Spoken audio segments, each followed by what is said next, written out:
Yun guys, yung reels ko na yan. Napadali gawin. Tara, samahan niyo ako sa CapCut.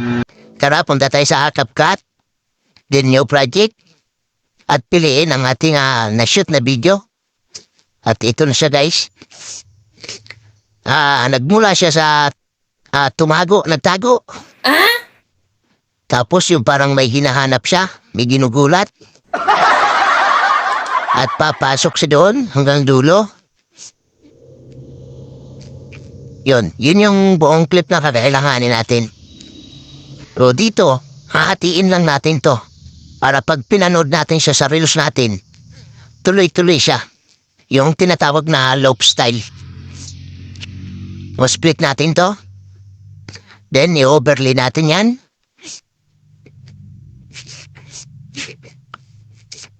Then pag na-overlay natin, hahanapin natin yung timing dito.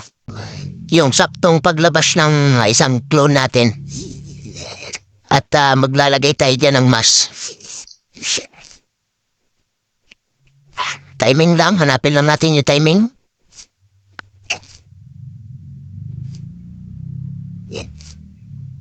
Yan, pwede na yan. Hanapin natin ngayon yung mask. Yun. Tapos click natin, horizontal. At ipapantay natin siya dun sa may pinto, sa may guhit.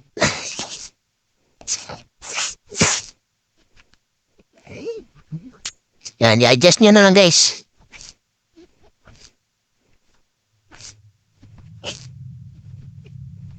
Yun, sumakto na siya. Tapos, lagyan natin ng fader. O number 7.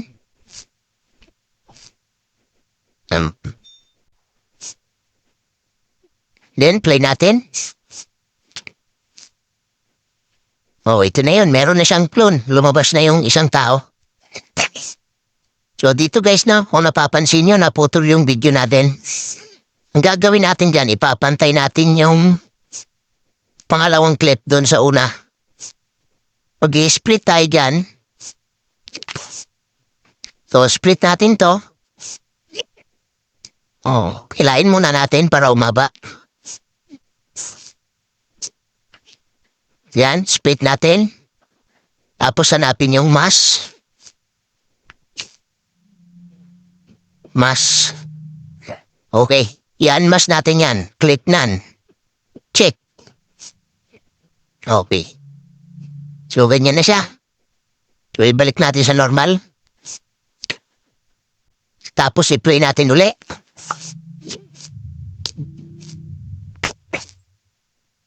So, yun guys, no? Nakagawa na tayo ng loop style. Oh. Okay. Dito, hanapin natin aspect ratio at sit 9:16. Frame rate 30. Isagad natin yung code rate. Then, export na natin yan. Oh guys, kung may natutunan kayo, huwag niyo naman kalimutan na i-follow ko. Salamat.